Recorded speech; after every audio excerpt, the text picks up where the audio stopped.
नमस्कार दोस्तों, आज मैं आपको प्रयागराज में स्थित अक्षय वट वृक्ष की बारे में बताऊंगी। कहते हैं दोस्तों कि अक्षय वट वृक्ष के दर्शन के बिना प्रयागराज संगम का स्नान अधूरा माना जाता है।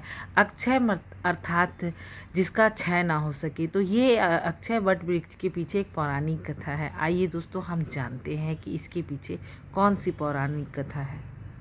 अक्षय वट वृक्ष कहाँ है? तो संगम के किनारे नैनी घाट से लगे हुए अकबर के किले में पतालपुरी मंदिर के पास ही, उसी परिसर में ही, अकबर के किले के परिसर में ही, जो कि अब सैनिकों का कैंट बन चुका है, भारत सरकार के सैनिकों का कैंट बन चुका है। तो वहाँ पर अक्षय वट वृक्ष स्थित है।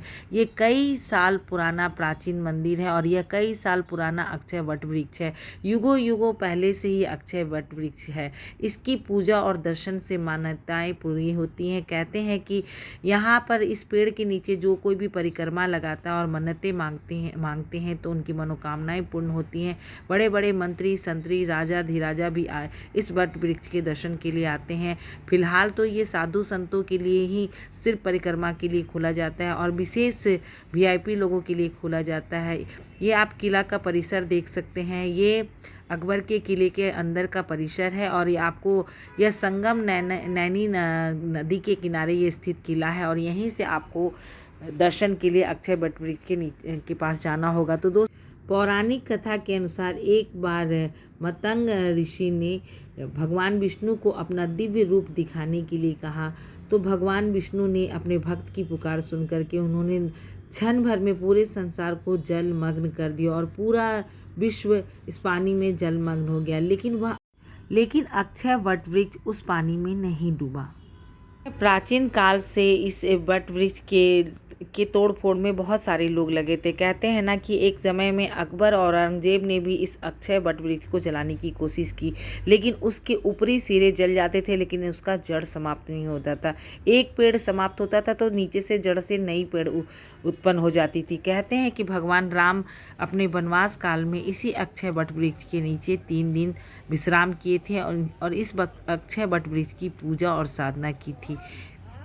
आज भी इस अक्षय वट वृक्ष के नीचे बड़े बड़े ऋषि मुनि, राजा धीराजा, बड़े बड़े VIP लोग इस अक्षय वट वृक्ष की परिक्रमा करते हैं, पूजा करते हैं, मन्नतें मांगते हैं। माननीय प्रधानमंत्री मोदी जी ने भी इस अक्षय वट वृक्ष की पूजा और आराधना की है। तो कोई भी श्रद्धालु हो, राजा हो, रंक हो, वह यदि संगम स्नान के लिए जाता है तो अक्षय वट वृक्ष की विशेष मान्यता है। उसके दर्शन के बिना वो वापस नहीं आता है। इसलिए आप जब भी जाएं तो इस अक्षय वट वृक्ष के दर्शन जरूर करें। इसी अक्षय वट वृक्ष में सरस्वती मंदिर है, सरस्वती कूप है। कहा जाता है कि माँ सरस्वती इसी कूप के द्वारा प्रयागराज में स्थित और यहीं से वह गंगा, जमुना, सरस्वती त्रिवेणी संगम के पास पहुंची थी। तो यहाँ माँ सरस्वती का एक विशाल मंदिर है और माँ सरस्वती का कुआं भी है, जिसे सरस्वती कूप के नाम से जाना जाता है।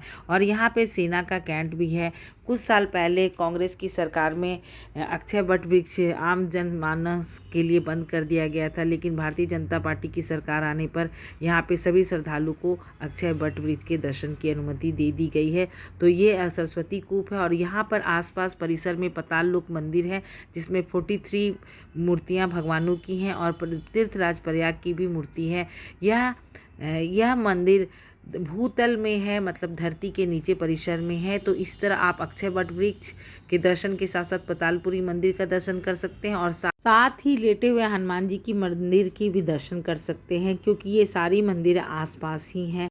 दोस्तों, इसके बारे में ये भी कहा जाता है कि भगवान बुद्ध ने अक्षय वट वृक्ष का बीज बोया था। मान्यता है कि ऋषि ने इस वट वृक्ष के नीचे तपस्या की थी, इसलिए इस स्थान का नाम ऋषि देव मंदिर के नाम से भी जाना जाता है।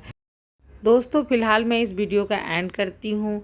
मिलते हैं नेक्स्ट वीडियो में कुछ नई जानकारी के साथ। फिलहाल मैंने प्रयागराज की सीरीज में बहुत सारी वीडियो बनाई है, आगे भी मैं कुछ जानकारी देती रहूँगी।